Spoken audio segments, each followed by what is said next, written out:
शेतीचा रस्ता बंद, द्राक्षबाग जळाली, करमाळ्यात शेतकऱ्याची न्यायासाठी हाक.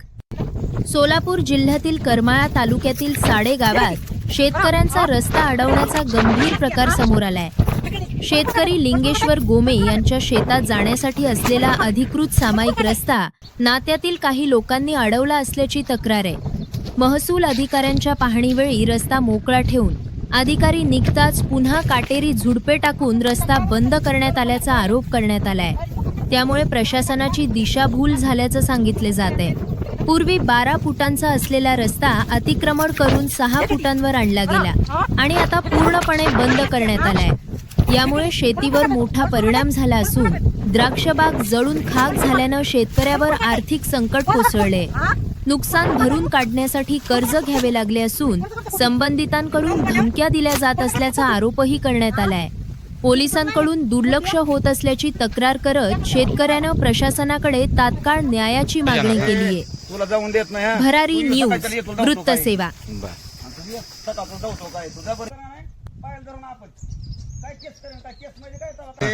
तुला जाऊन देत नाही हा. तू सकाळच्या येतो जाऊतो काय सकाळ जाऊतो काय तुझा बरं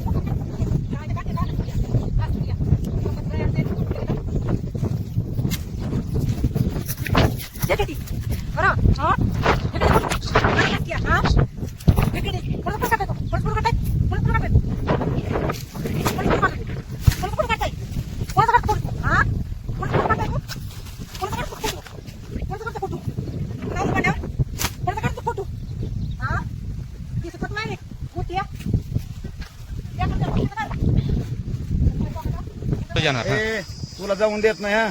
तू सकाळच्या येतो जाऊतो काय सकाळ जाऊतो काय तुझा बरं पायल धरून आपण काय केस करेन काय केस म्हणजे काय काय करणार नाही तर तुम्ही काय करणार नाही तर येणार रोज आमची उतरा वाटे आम्ही रोज येणार. तुला जाऊन देत नाही हा. तू सकाळच्या येतो जाऊतो काय सकाळ जाऊतो काय तुझ्या बरं इथं पुढे घेऊन तुला जाणार ना रोजच जाणार. हा अजिबात जाऊन जाऊ कुणाला का बोलत चालेल काढून घ्या जाऊन जाऊ जरी आला तर नाही पायल धरून आपण काय केस करेन काय केस म्हणजे काय काय चोरी बिरी काय त्याला तिथनं कवर जायचं ना. बोल. हा नाव सांगा. नाही जायचं नाही बस जायचं कशामुळे जायचं नाही.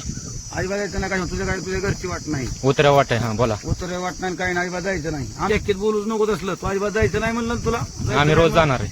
कोण तू उद्या सकाळच्या ये बरोबर घेऊन तुला जाऊतो काय काय धावणार आहेत.